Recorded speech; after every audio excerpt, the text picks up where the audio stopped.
మోహనం సర్వదేహినాం ప్రమాదాలస్య నిద్రాభిః తన్నిభద్నాతి భారత.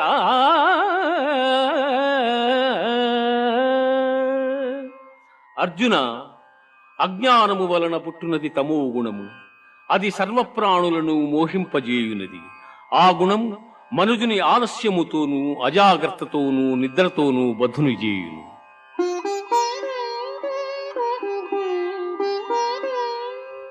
మానావమానయోః తుల్యస్తు తుల్యః మిత్రారిపక్షయోః సర్వారంభ పరిత్యాగీ గుణాతీతః స ఉచ్యతే.